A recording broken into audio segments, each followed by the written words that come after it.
Hi everyone, welcome to Cashwalks. We just finished filming our Book of Cows Cashwalk here at Trinity College, Dublin, and we're heading back to our car when this happened. What's this up on the right, Lynn? Looks interesting. Yeah. Some sort of a sculpture, I think.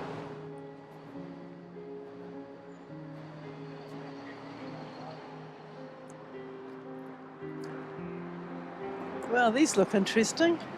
Yeah, if I had to take a guess, it was something to do with the famine. Yes, potato famine. Yeah, it was devastating, wasn't it? We're at the Famine Memorial on the banks of the River Liffey.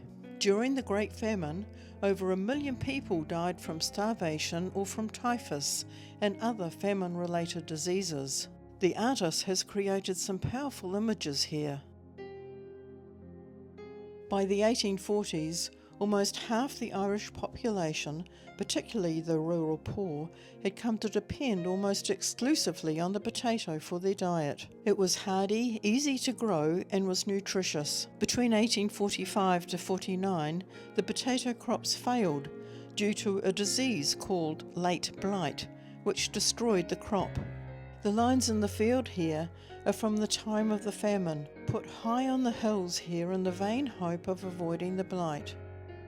The sculpture features 6 life-size figures dressed in rags, clutching onto their belongings and children. Similar figures were unveiled in Toronto, Canada.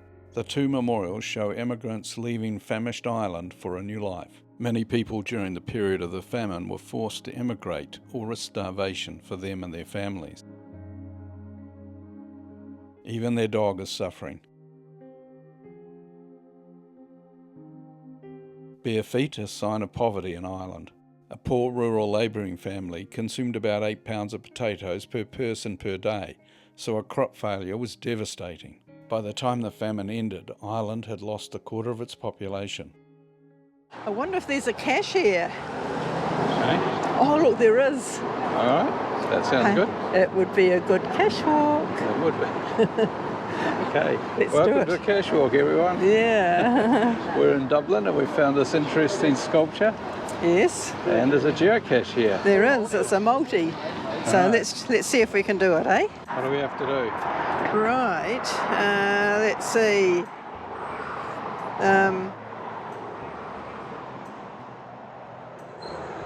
It looks like we need to look at the plaques and get some information on it. So Okay. that sounds like our sort of cache. What's the first one? Let's have a look. Count the letters in the surname and call that A. Now this is of one, hold on, find the answers, take note of the information on the plaques on the ground. One plaque notes the name of a Canadian politician. Okay, so we're going to find a Canadian politician. We do, here. yes. Okay, let's go.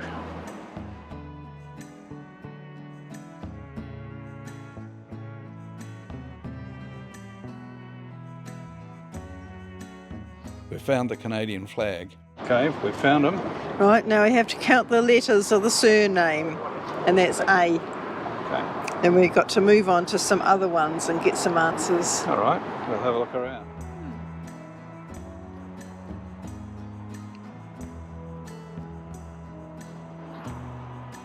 It's a little calculation to see if we can get the coordinates to find a final. We're just checking our answers.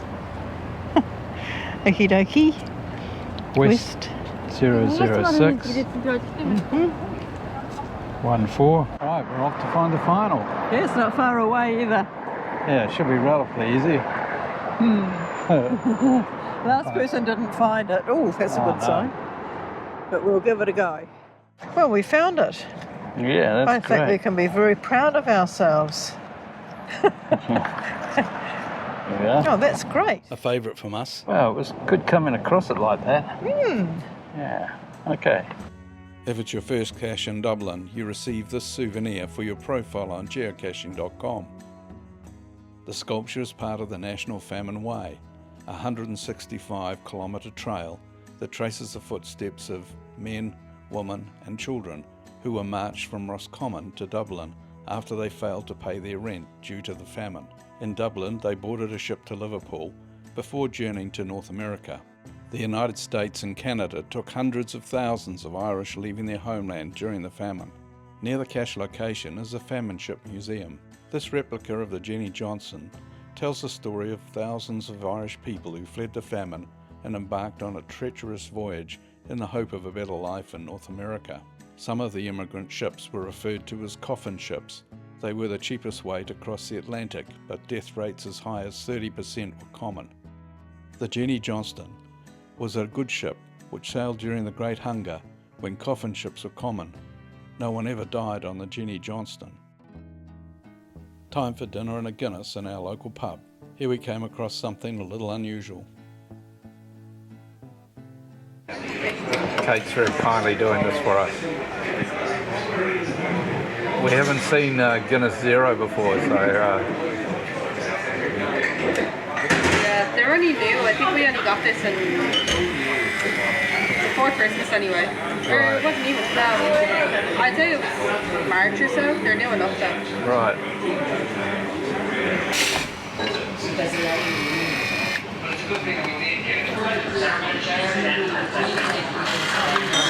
Really? Thank you, Kat.